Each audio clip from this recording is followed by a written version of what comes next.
Okay, refresh your pages. We are live. We are live. This is the post-launch show, the after show. Welcome to the replay. Good to see you guys. Those of you joining us live, hello, how are you? This is Professor Nez with my wonderful co-hosts, Mr. Tim Knox and the venerable, the irreverent Mr. Steve GAMLIN. Hey, guys, how you doing? Hey there, Nez. All Good right. to see you guys. Howdy, Hey, Tim. buddy. Fantastic, Guys, how are you? fantastic. I am doing superb. I am so excited about the launch of this show. Guys, we have put so much work into this show, and we have just been banging it out, just rocking it, and bringing it all to you guys. We are live on our Digital Entrepreneur Show. Please share this out. Please let us know where you're joining us from. Please let us know what you thought of the show. We're here to talk about episode 1. Episode 1. What did you guys think of episode 1? What were your thoughts? We just launched it. We're getting some viewers pouring in right now. Tim, Steve, what did you guys think, or what are your thoughts? We have viewers pouring in. One guy, Gord. Gord, hey, he's coming in. Hey, Gord. Hey, Gord. Welcome for. Thanks for pouring in. No, I'm kidding. That's a great way to start. Thanks, Robert. That's a great way to start. I loved it. I'm a big fan of the show. I'm a little biased, but biased. Hopefully we kind of defined what a digital entrepreneur is and why it is. In our opinion, we don't tell people what to do, but it's our opinion that digital entrepreneurship is the wave of the future. It's where entrepreneurs need to go if they're going to keep up with technology, keep up with their customer base, connecting with people. A great way to brand their business, get the word out, and really open up a whole new customer base online. So hopefully folks enjoyed the first show. I hope they understood what we're doing, and I really look forward to feedback from the audience, questions, comments, suggestions for future shows. Yes. And, yeah. Steve? And please, Tim and Steve, share this out as well. You guys can you guys can share the show out to all the groups, share it to your pages right now if you have access. Steve, what do you have to add that we didn't maybe perhaps, because, we've talked about this, guys, at the end of every single one of our recordings, those of you watching on the replay and those of you watching live, every time we're, seconds away, Tim does such a great job of really quarterbacking the whole thing. Say, hey, guys, we got about a minute left, 30 seconds left, because we want to keep everything tight, precise, and really succinct.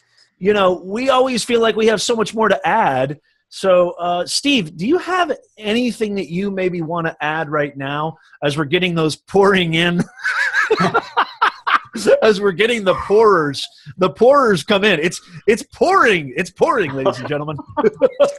Steve, do you have anything to add? Hey, Gord, how you doing, buddy? Good to see you, Gord. There's our shout out. Gord would be here. I love Gord. It's good to see you, Gord. I think and it's funny actually, because in the time between our last live event, then the show, and now being back on here, I had all this stuff to do, and instead I sat there and actually watched episode 1, and then I went and listened to the podcast, and it translates very well there. Love the podcast. So wherever people are in their journey or even in their day, just please remember you have access to all of this stuff. And we can't say this enough. We are 3 guys on a digital entrepreneur journey ourselves. So what we are sharing is what we've learned over the years. We're not here trying to sell some super secret formula. Right. What we're doing is sharing our experience. We're showing our scars in a lot of ways. Yeah. What we've learned over the years. So I want people to understand that this show is very, very real. And I just wrote an article called 3 Real Digital Entrepreneurs, Not a Lamborghini in Sight. Because I love it. I love it. I saw that on LinkedIn, right? There's a lot of fakeness out there. There's a lot of gurus. You may see them if you go on YouTube and watch videos. These guys that come on posing with a Ferrari or Lamborghini saying, hey, I used to be that unemployed guy. Right. Never had enough money to pay my bills. Look at me now. And then the garage door opens and the guy who really owns the house comes home and throws the guy out. We're 3 very real, very from the gut guys who are on this journey. And I just want people to know there's nothing fake about anything that we talk about. It is all real. We've all done it. We've screwed it up. We've survived it. And we've lived to see another day and grow our businesses ourselves. So it all comes from the heart and from the gut. And I just hope people really understand that when they're watching us or listening to us. Tim, do you have anything to add? That because I love and Steve, I love the authenticity. I love the realness. And yes, I don't consider myself an expert. Okay, I'm not an expert. I want to always, and there's a reason for this. Even though I feel like I've been doing this since I came out of the womb, whether it's digital or not, I feel like I've been somebody who, when we defined entrepreneur, somebody who looks at opportunities, sees, can perceive opportunities and capitalize on them. I don't want to consider myself an expert. And the reason why is because I want to constantly get better, learn, craft, master, right?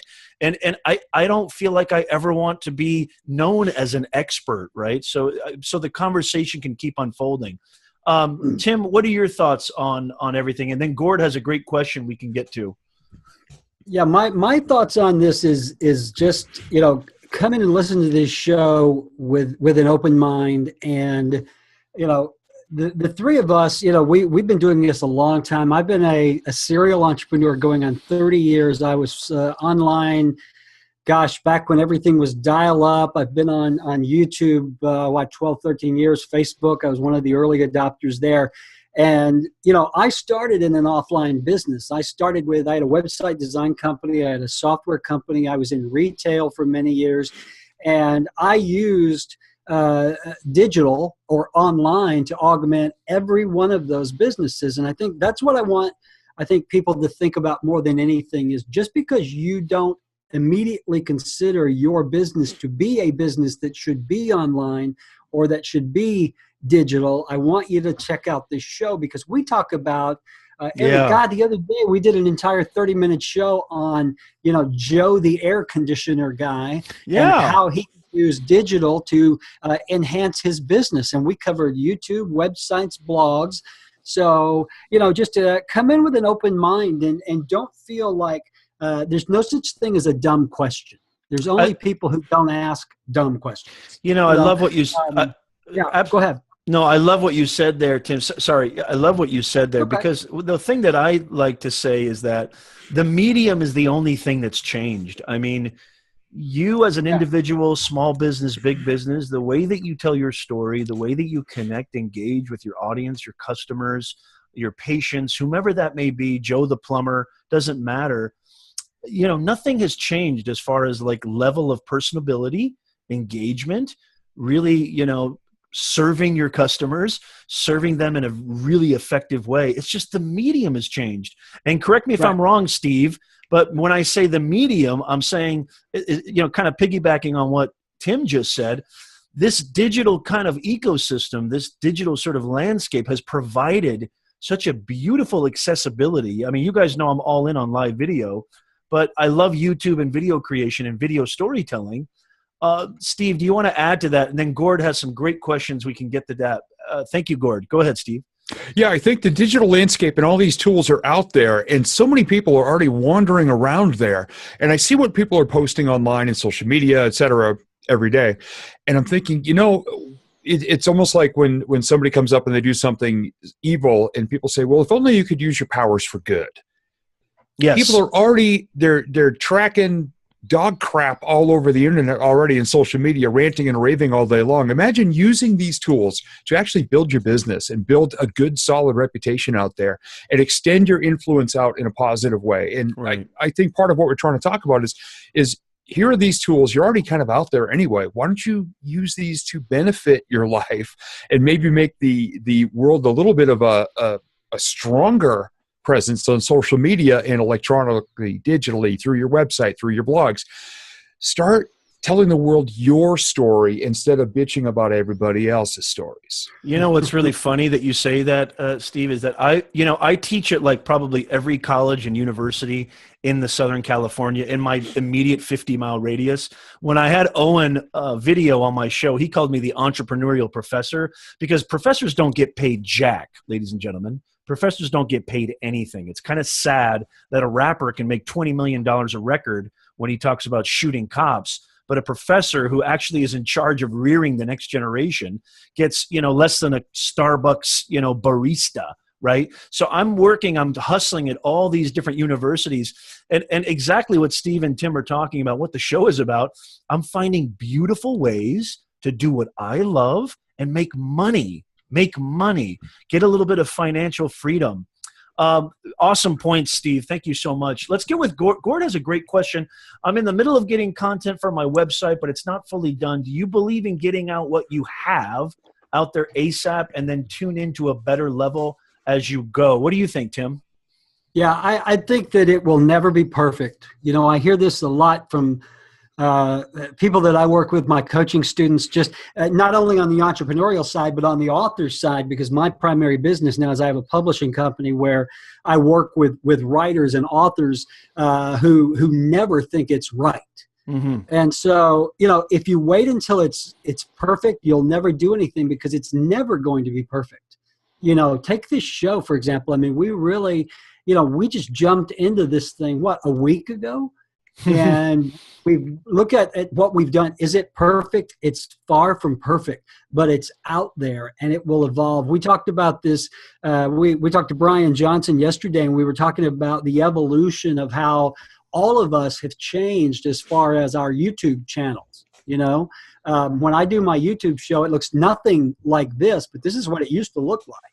So it's an evolutionary process. Get it out there, you know, get it exposed to the world, and then listen to the world if you want. But if you wait until you think it's perfect, you will never, ever get it out there, ever. Yeah, I love that. Do you have anything to add to that, Steve? Basically, I agree 100%. And like Tim says, just get it out there.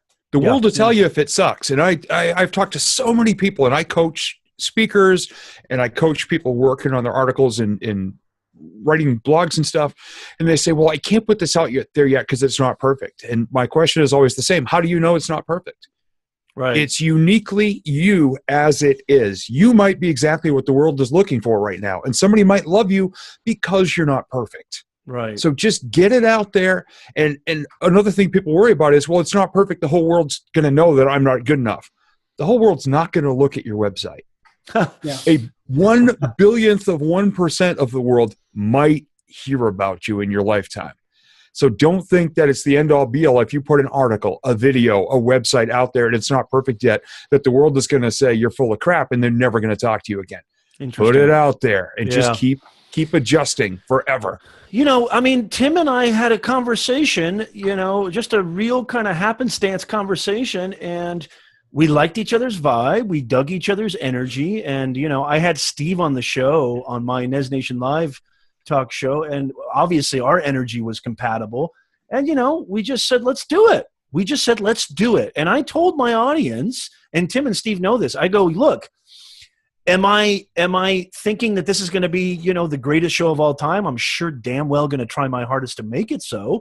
Is that a guarantee? Absolutely not. The show could suck. Yeah. It could completely go down in flames, but that's not going to stop me from trying. And by the way, it's definitely not going to go down in flames. This show is awesome. But, you know, the point is... Can I say something? Tim. There's an old Ricky Nelson song that goes, oh, you're going Ricky on me. Everyone, you gotta please yourself. Say that again. Yep. I'm sorry, Tim. Go ahead. Yeah, well, if you would quit making snarky remarks about my name dropping. I'm sorry.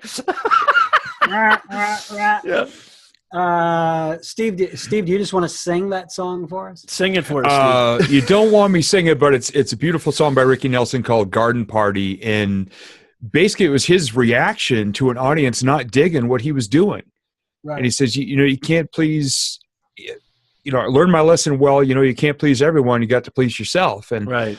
I love what he also sang in that song. He said, if memories were all I'd sing, I'd rather drive a truck.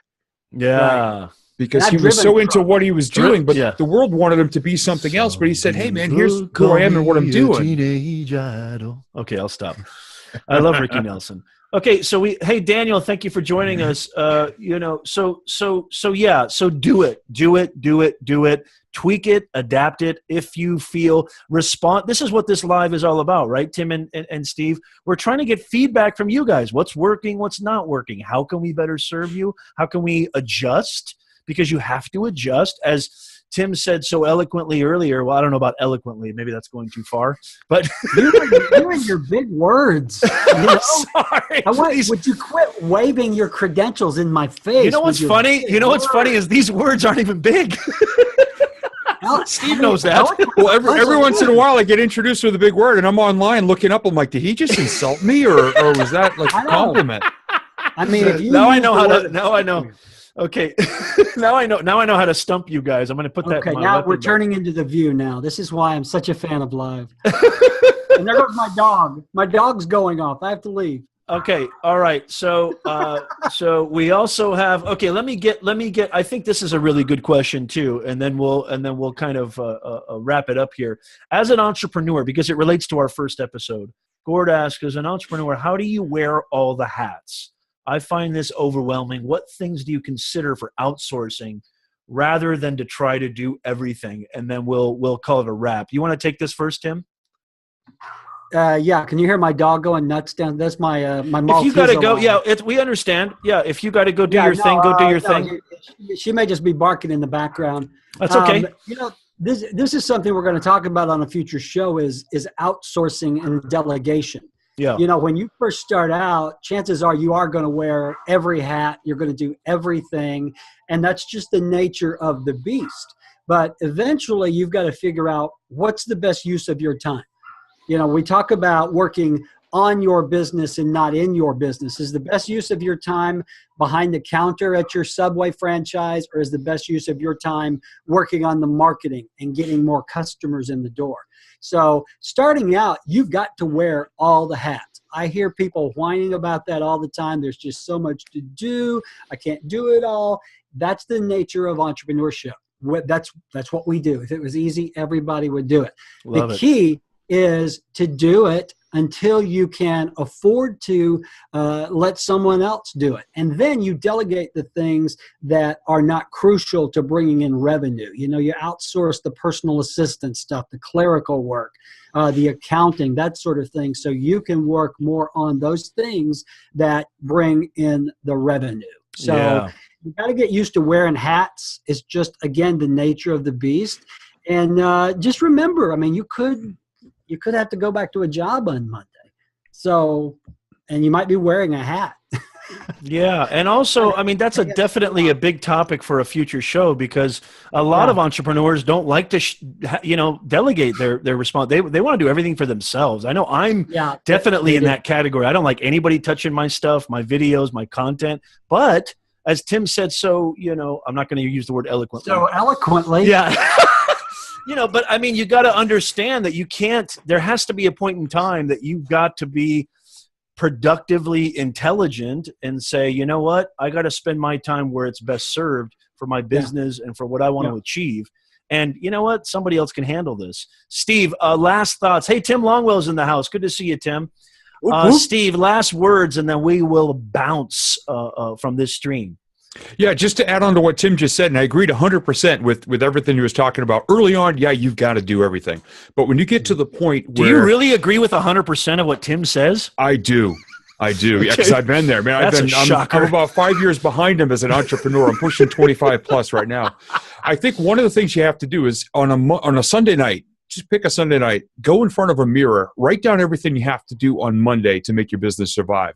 Read down the list, and after each item, look at yourself in the mirror. If you're smiling, do it. If you think it sucks and you're frowning and you're dreading it, find somebody else who can do it. There's so many apps now, there's so many software, and there's so many people out there on Fiverr and places like that who can do stuff. I had a bookkeeper for 12 years to just add up all my receipts and put them in a spreadsheet for my taxes because I hated doing bookkeeping. It was a total waste of my time.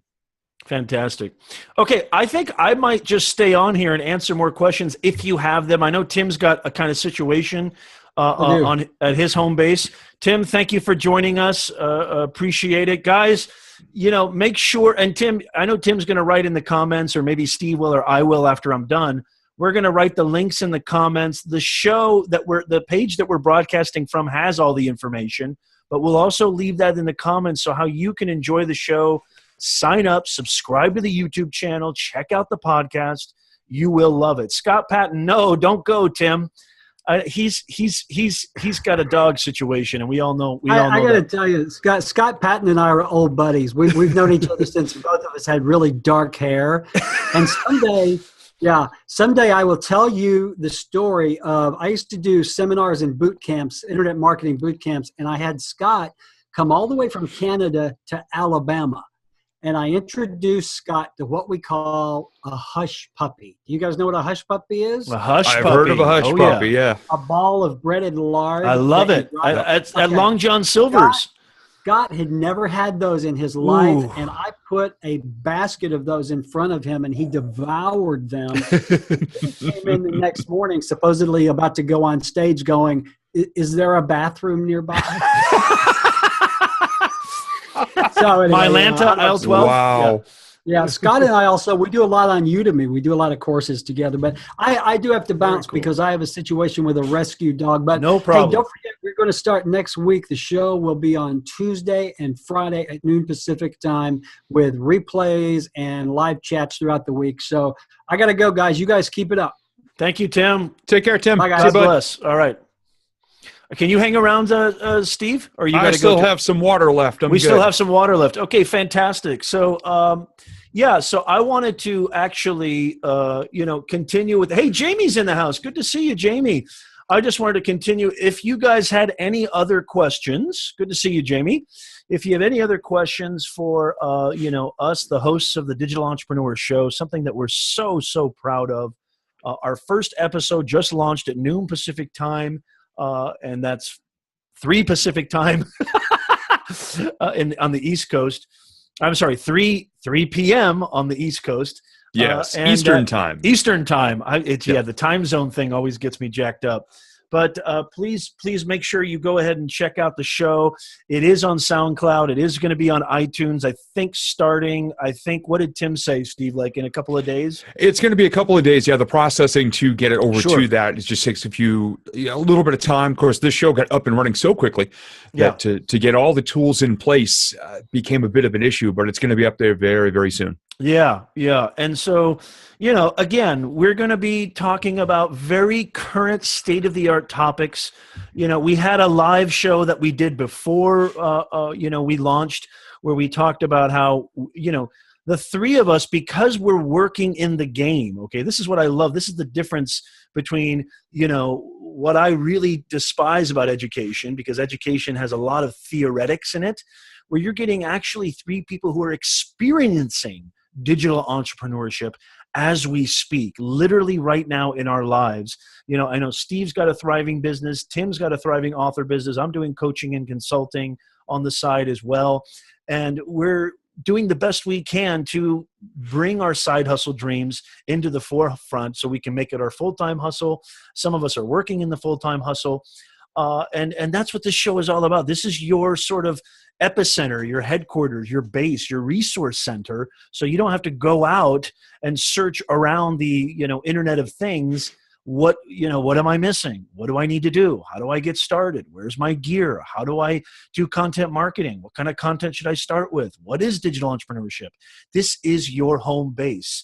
This is where you can find out all of those answers from 3 people, not just one. Most podcasts, most shows, most talk shows, there's usually just one person doing it. You get 3. You get 3 schlemiels for the price of 1. So I think that's an added value, and we're going to have a lot of fun. We try to keep it natural. We try to keep it upbeat. Anybody else have any other questions? Tim, Daniel, Scott, thank you so much. Jamie, please leave them in the comments below if you have any questions. I want Steve to end the show and the after show live broadcast, and then we will sign off. But if you have any other further questions, please leave those in the comments below. We'll be happy to answer them. I know the 3 of us will be coming back and reviewing and checking up and commenting, okay?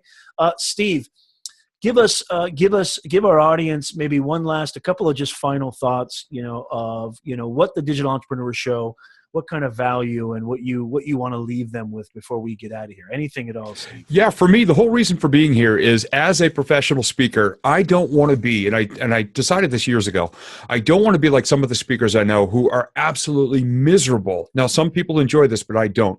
They're in a different airport every second or third day. Yeah. They are on a grind. They are in hotel after conference room, after event center, after, and they're burning themselves out to the point where they don't enjoy even what they do anymore. About 5 years ago, I decided that was not the speaker I wanted to be. Now, I still travel the country, and I enjoy going out for events, and I absolutely love it. But what I've started to do is make my programs available online, make my books available online, my videos, my message. Everything that I share at live events is now available for people to consume online. And it has taken so much of the stress out of me as a traveling professional speaker. My writing, everything has actually gotten better since I started sharing it online. It's not just one little person in front of 300, 400, 500 people. It's me in front of the entire world now. And what I've learned over the past few years, especially being part of the Tube Ritual group, which is launched by Brian G. Johnson, who's going to be coming up as a guest on a future show, was to take everything I'm doing, make it more congruent, make it all fit, and make it better and make it more attractive to the world. Nothing about it's perfect, but what I'm doing is trying to brand myself in such a way that people say, oh, I've heard of that guy. I know that guy. I like that guy. I follow that guy. And he's the same over every platform. And that is part of what I'm trying to bring to this platform in the Digital Entrepreneur Show, is to just realize all of this is an extension of you. What do you want it to tell the world about you? And that's very, very important. I think that's so beautiful what you said. Yes, Jamie, sales funnels. There's been a lot of conversation about, what social media does to you or your personality, or how does it change you? Does it not change you? And I kind of love the sort of idea that, just like alcohol, I think social media augments your personality. It doesn't necessarily detract. I think it augments. I mean, you got happy drunks and you got, miserable, negative, tooth and nail drunks who want to punch you out the first, sip they have. I think it augments your personality. I think it brings out, what's hidden underneath. And you can always tell. I love how you opened up the live broadcast. What the hell's your name again? Steve? I put a name tag on, but I have to do it backwards for you. I'm so sorry. Yeah. Hello, my name is Steve. But no, I love how you open up the broadcast, Steve, and you said, you talked about your LinkedIn article and the no Lamborghinis included, talking about the authenticity of being honest up front and how your word, your bond. I tell my clients all the time, I'm as transparent as they come. This is my fee. This is what I do. This is what I provide. I don't deviate from that. I tell my clients this all the time. I tell them really upfront, if you're interested, please, by all means, I'm happy to work with you. If you're not, I wish you nothing but success. I'll even this is what I do, Steve, and I know you probably do too. I'll even give contacts, my competitors. I'll say, go talk to Joe, go talk to Susan or Nancy. Maybe they can better serve you. I want you to succeed genuinely and, truthfully. And, if I can help you, fantastic. If I can't, I'm not adverse to, recommending somebody else, even a so-called competitor. So I love what you said. I think a lot of people feel that social media and digital marketing and content marketing is some type of, there's this negative sort of dark undertone to it, but really it's the user. It's not the technology. It's how you use it. It's how you leverage it. And I think this show is definitely going to help you. I'm so excited to work with Steve, work with Tim Knox. It's going to be a blast. So having said that, on behalf of, me, your host, Professor Nez, and Mr. Steve Gamlin and Tim Knox and the rest of you guys watching, thank you so much. We look forward to hearing your feedback. We look forward to seeing what it is that you enjoy about the show, and definitely criticism too. We want constructive criticism because we want to adapt. We want to adjust. So we hope we will see you guys there. The links are all there. We're going to leave them in the comments. It's also on the Digital Entrepreneur Show Facebook page, the YouTube channel. We're pretty consistent all over the board. So please tune in. We can't wait to talk to you guys. We're going to be doing a lot of live shows as well. So thank you so much from the bottom of my heart. Thank you, Steve Gamlin, and we will see you guys very, very soon. Stay tuned, y'all. You're going to love this. You don't want to miss it. Thank you, guys. See ya.